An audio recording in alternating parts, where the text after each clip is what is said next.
The valet lifted a set of keys and called my son's name. Evan Cole? I turned before I could stop myself. Evan was supposed to be in Jacksonville, nearly 900 miles from our hotel in western Pennsylvania. He had texted me less than an hour earlier.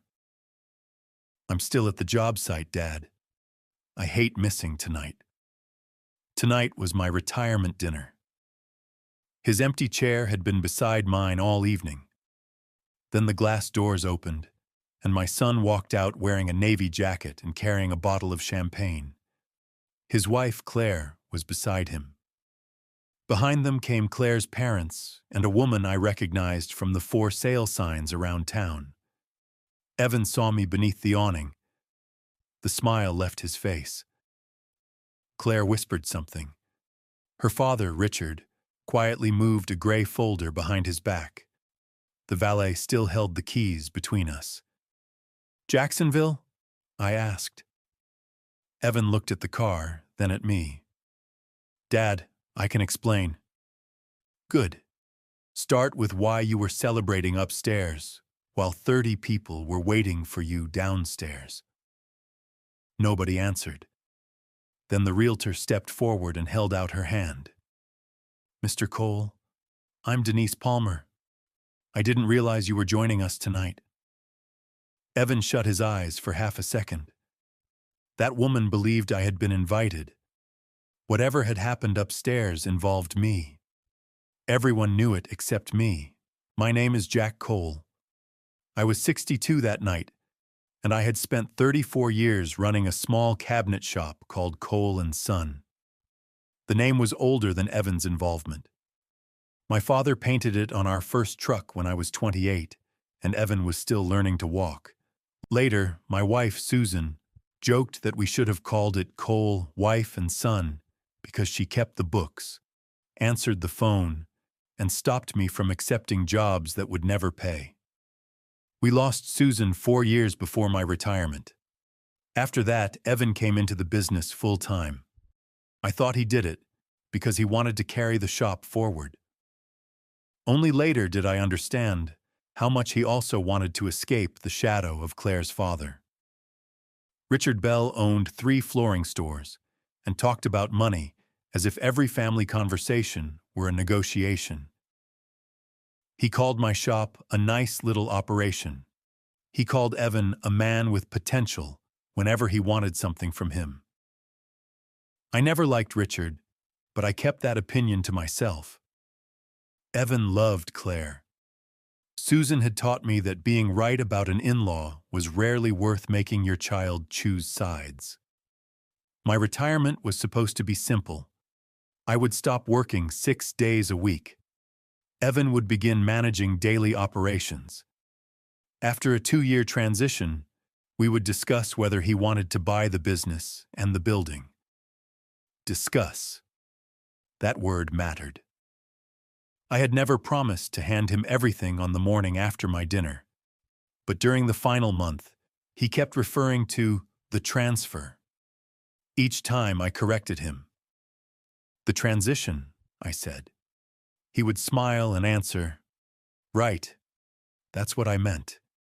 At the hotel, standing beneath the awning, I realized he had meant something else all along. Richard recovered first. He brought the gray folder back into view and smiled as though we had bumped into each other at a grocery store. Jack, the timing is awkward, but there's no reason to turn this into a scene. Then don't make one. Hand me the folder. His fingers tightened around it. Evan stepped closer. We were meeting about an opportunity for the shop. Which shop? Dad. Mine, or the one you told these people you already owned? Claire looked sharply at Evan. That was the first crack. She knew about the meeting, but she did not know everything her husband had said. A black SUV pulled beneath the awning. The valet opened its door for Richard.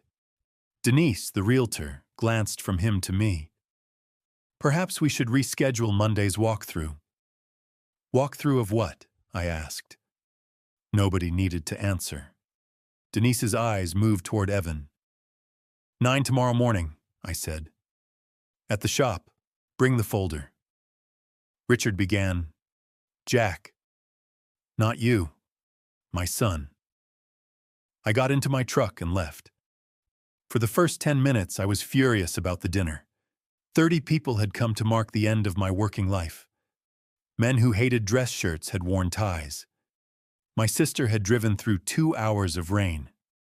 Our oldest employee, Tom, had brought the wooden toolbox my father gave him in 1994. Evan had been 1 floor above us. But anger changes when a larger fear catches up with it. What property did the realtor plan to walk through on Monday? The shop sat on 4 acres at the edge of town. When I bought it, the area was mostly warehouses and empty fields.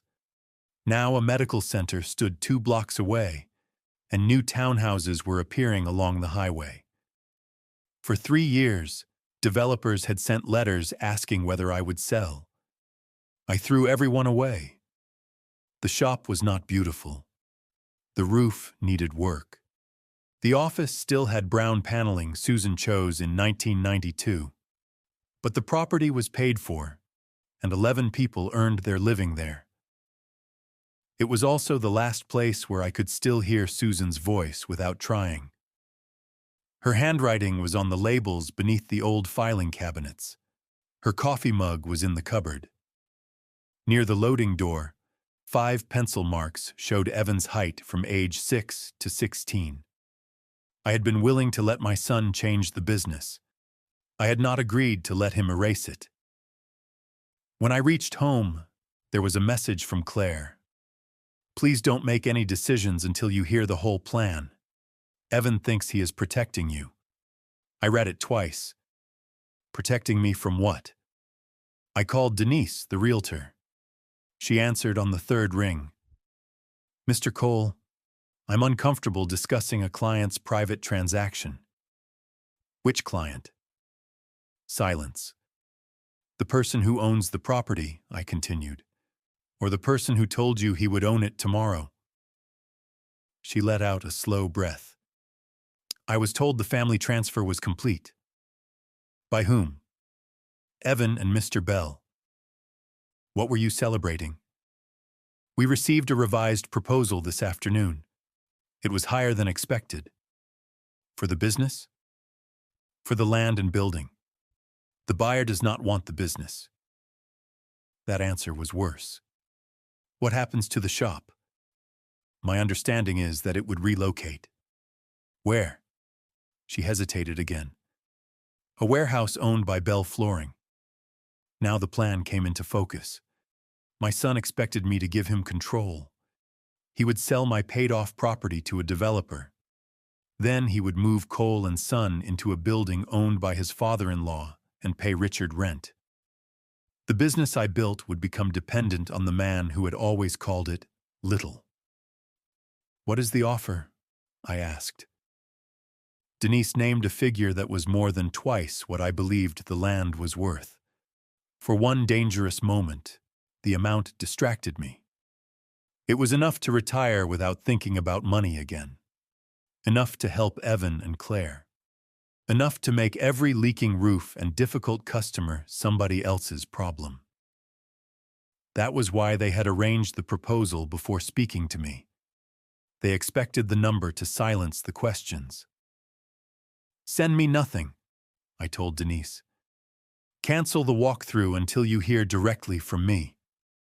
After the call, I went into Susan's old office. The succession papers were in the bottom drawer of her desk. Beside them sat a narrow green notebook I had not opened since we said goodbye to her. Susan used it during the final year of her life. Most pages contained ordinary reminders, insurance renewals, birthdays, passwords I had since changed. Near the back, she had written one line beneath Evan's name. Don't give him the shop because you're afraid of losing him. Make sure he actually wants the life that comes with it. I sat there with the notebook open on my knees. Susan had seen something I had avoided.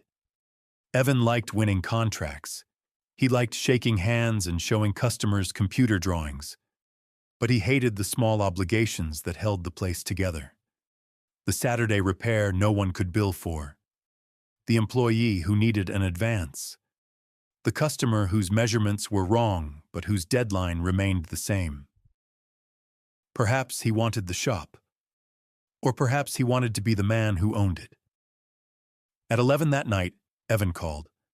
I let him speak first. The land offer expires Monday, he said. Not, I'm sorry. Not, are you okay? The offer expires Monday. Then you'd better explain quickly tomorrow. It's $4.2 million, Dad. I heard. He went quiet.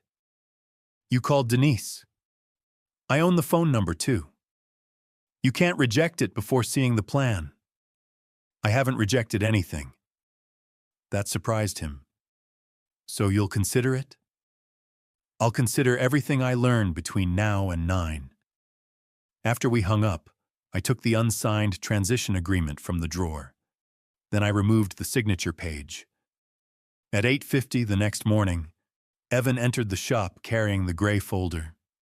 Claire came with him. Richard did not. That told me he still believed my son could close the deal without him. Evan laid the folder on my desk and began his presentation before sitting down. The developer would buy the land for $4.2 million. The business would move 12 miles away into Richard's warehouse. The new location had more space, better highway access, and a showroom. Evan would invest part of the sale proceeds in modern equipment. I would receive enough money to retire comfortably. On paper, it looked polished. Then I reached the page marked Distribution.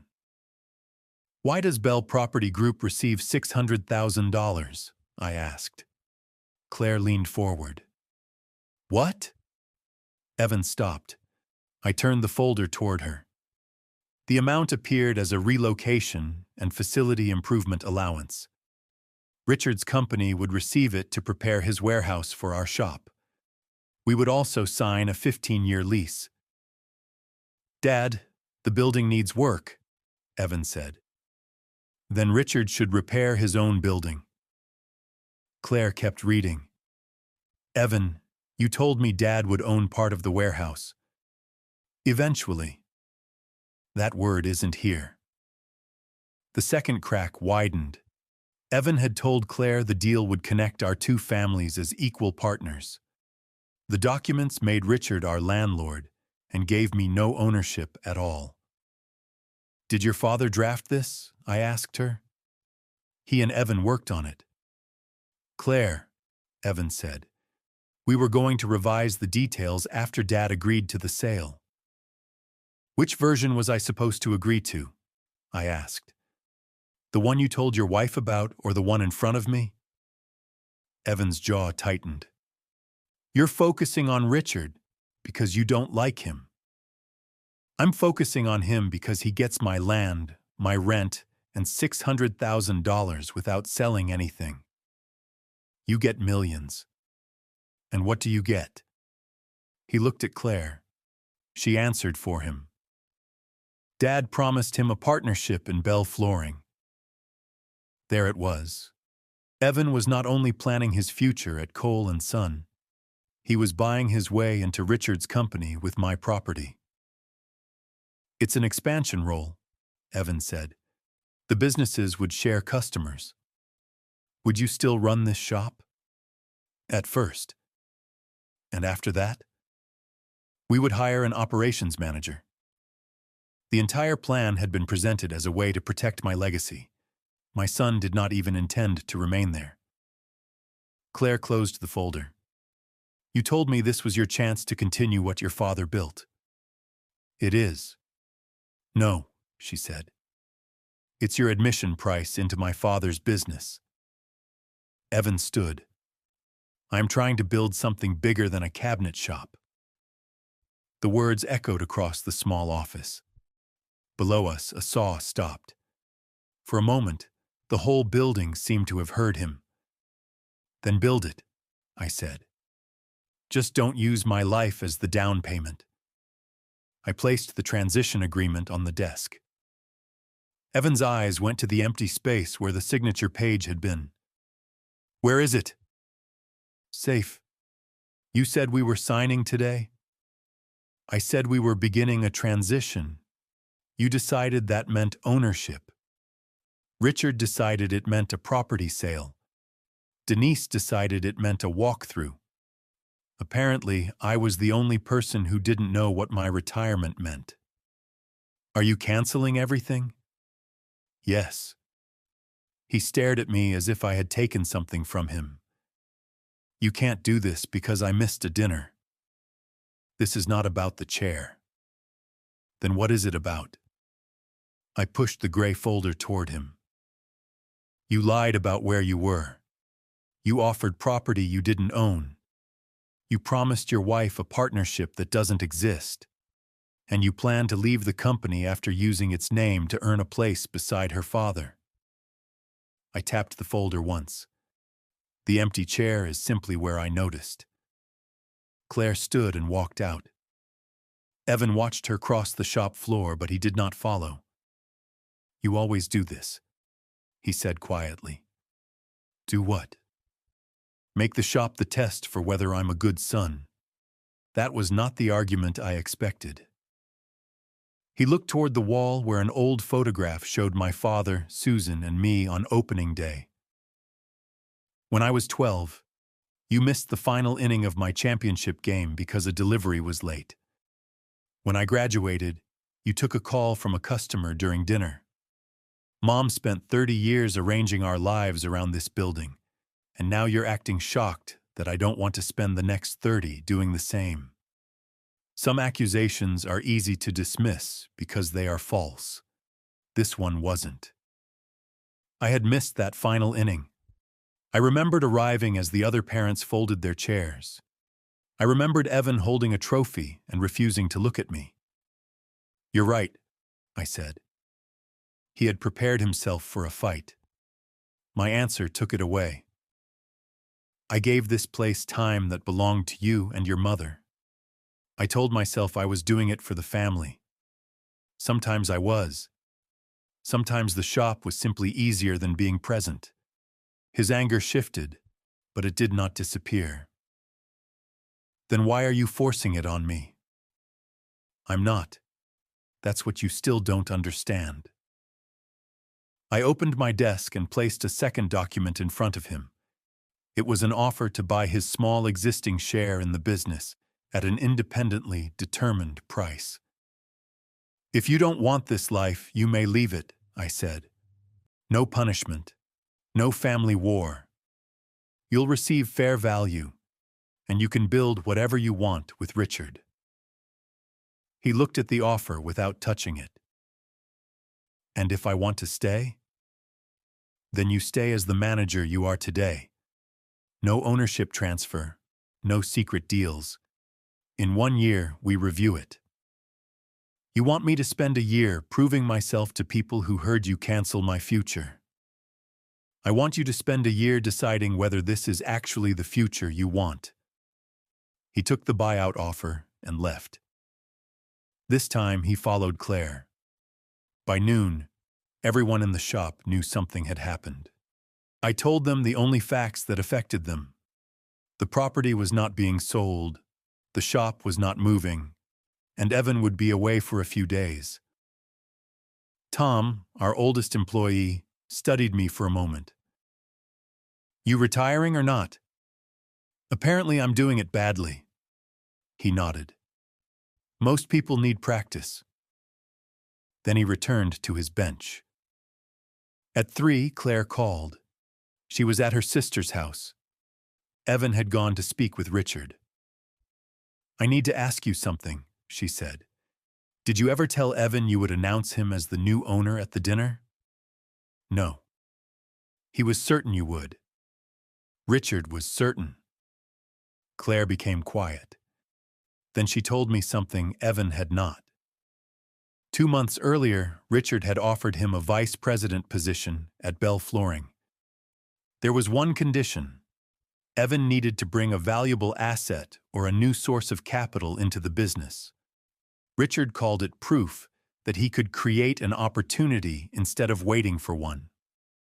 My property became that proof. "Why didn't Evan tell me?" I asked. "Because Dad said you would make him feel guilty for wanting more."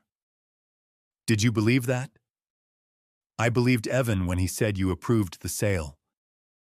Another lie, delivered privately to the person who trusted him most.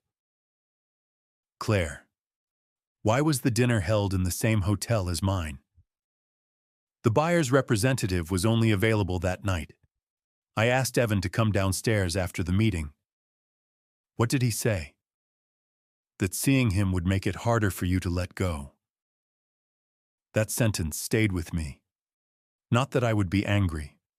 Not that I would reject the offer. Seeing my son, he believed, would make it harder for me to let go of what he planned to take. The next morning, Richard arrived at the shop. He entered my office without knocking and placed the removed signature page from my transition agreement on my desk. My signature line was blank. Evan's had already been signed.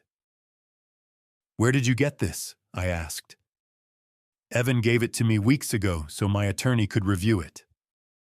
This page was in my desk yesterday." Richard's confidence slipped.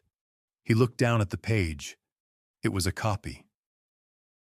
Evan had photographed or copied my private documents before I had finished them. "You need to understand your son was trying to avoid being trapped here," Richard said. "Then why does he need my signature?" "Because family businesses require decisive transitions. Uncertainty destroys value. Lies do it faster." He ignored that. "The developer will hold the offer until Monday. Sign the transfer, allow the sale, and everyone wins. Especially you. I'm giving Evan a future. You're charging him admission." Richard leaned across my desk. "Jack, he does not want to become you." The remark was meant to wound me. Instead, it clarified the only decision that mattered. That may be the first honest thing anyone involved in this deal has said. I took the copied signature page, tore it once through the middle, and placed both pieces back in front of him. There will be no transfer and no sale.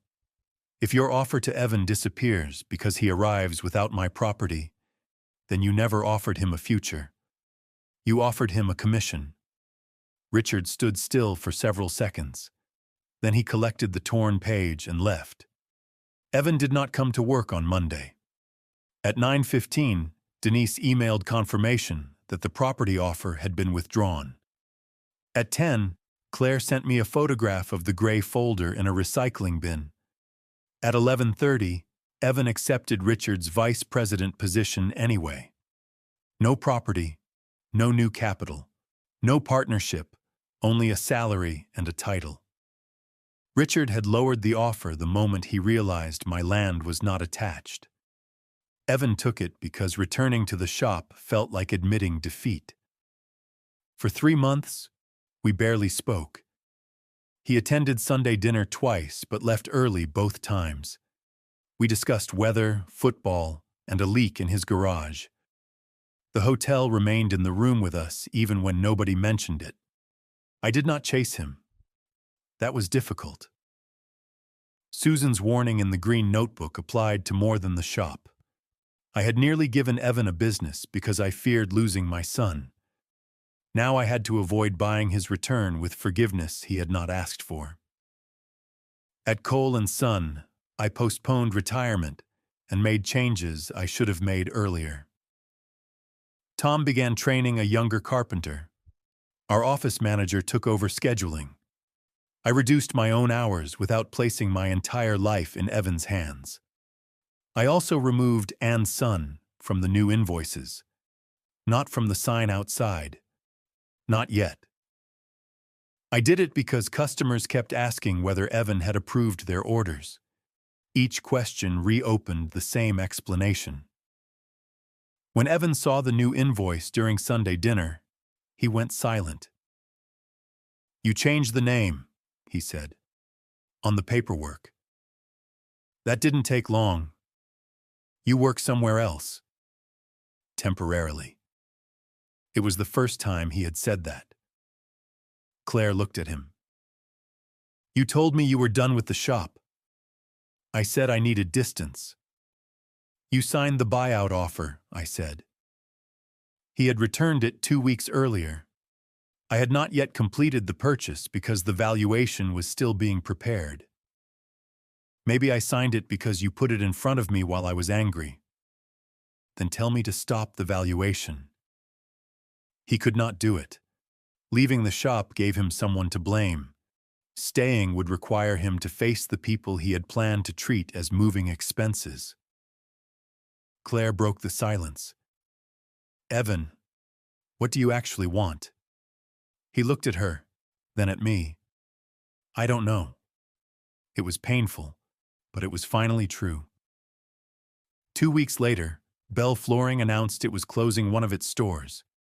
Richard asked Evan to choose which 6 employees would be kept and which 5 would lose their positions. I learned that from Claire, not Evan. The irony was obvious, but I took no pleasure in it. Evan had entered Richard's business to escape the weight of my shop. Within months, Richard handed him a list of people and asked him to reduce them to numbers. The same thing he had prepared to do at Cole & Son. This time, Evan refused. Richard told him that leadership required hard choices. Evan replied that leadership also required standing behind them. If the store had to close, Richard could tell the employees himself. They argued. The title Richard had given him lasted 4 months.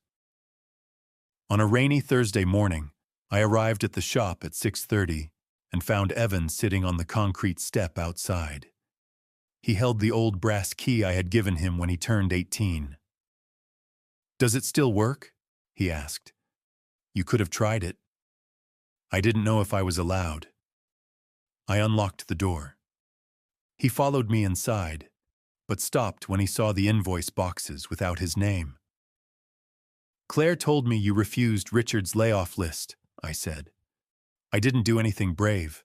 I quit. Sometimes refusing the wrong job is the first useful decision. He walked to the wall near the loading door. The pencil marks measuring his childhood height were still there. Did you keep the valuation? He asked. Yes. I don't want you to buy me out. That does not mean I'm transferring the company. I know.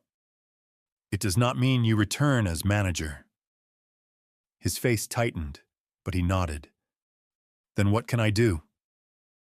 I pointed toward the production schedule.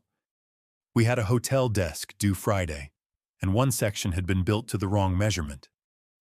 Tom will be here in 20 minutes. Ask him what needs to be remade. As what? As a 39-year-old man who owns a small share of a shop and has a great deal to learn about it. That answer did not give him the victory he wanted. It gave him work. He removed his jacket, found an apron, and waited for Tom. Evan spent the next 8 months on the floor. He met customers only when someone asked him to. He had no authority to sign contracts. When he proposed a change, he had to explain it to the people who would live with it. Some employees forgave him quickly. Others did not. Miguel, who had worked beside me for 20 years, made Evan earn every conversation. If Evan arrived at 7, Miguel had arrived at 6:50. If Evan promised a drawing by noon, Miguel checked at 11:59. I did not interfere. Trust repaired privately is often mistaken for trust restored. I wanted Evan to understand that apologizing to me was not the same as becoming dependable to them. During that time, he improved one part of the business I had neglected.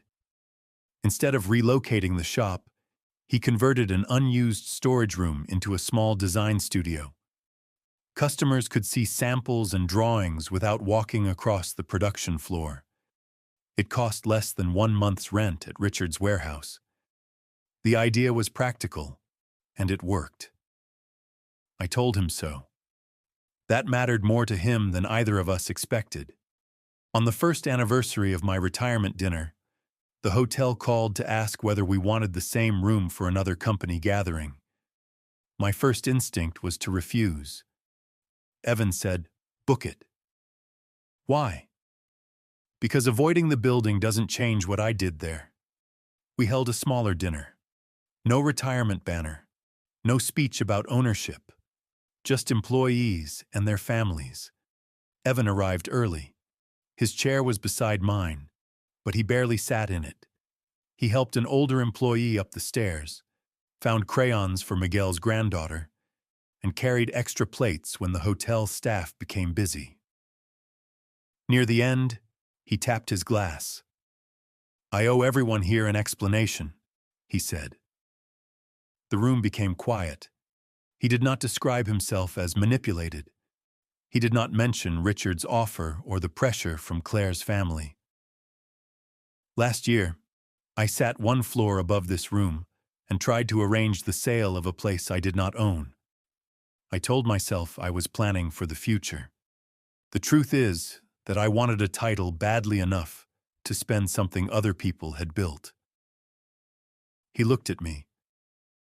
My father did not take the company away from me. It was never mine. He gave me the chance to decide whether I wanted to earn a place in it. Then he sat down. No dramatic applause followed. Tom raised his coffee cup. Miguel nodded once. For our shop, that was enough. After dinner, Evan and I walked outside together. The same awning stretched over the Valet station. Rain shone across the pavement, just as it had the year before. An attendant lifted a set of keys. "Evan Cole?" My son stepped forward. Then the hotel doors opened behind us, and Richard walked out from another event. He looked at Evan, then at me. "Still working in the little cabinet shop?" he asked. 1 year earlier, Evan would have defended himself.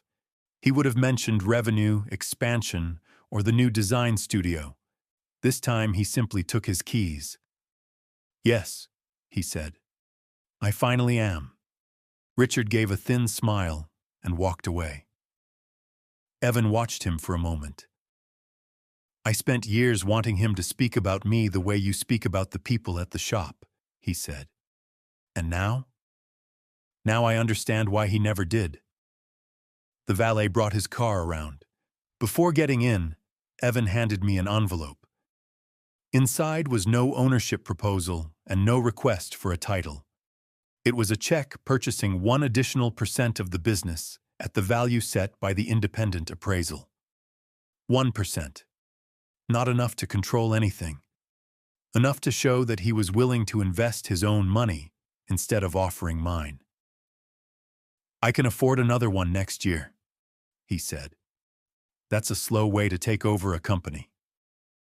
You said I needed to decide whether I wanted the life that came with it." "And?" He looked back through the hotel doors at the people clearing our tables. "I don't want your life, Dad. I want to build mine without pretending yours belongs to me." I accepted the check. I did not give him the missing signature page. I did not announce him as my successor. He still had promises to keep, mistakes to repair, and 10 more people whose trust mattered as much as mine. But the following Monday, I ordered new invoice paper. The name at the top remained Cole and Son. Not because he was my son, because for the first time, he had chosen to act like a partner. The night the valet called his name, Evan believed he was about to inherit everything I had built. Instead, the secret deal disappeared. The property remained ours, and the title he wanted so badly was reduced to 1 honest percentage point. That was my revenge. I did not humiliate him. I did not destroy his marriage or turn the family against him. I simply stopped protecting him from the true cost of his choices. Then I made him pay for his future with something more valuable than my land. His own time, his own work, and finally, his own name.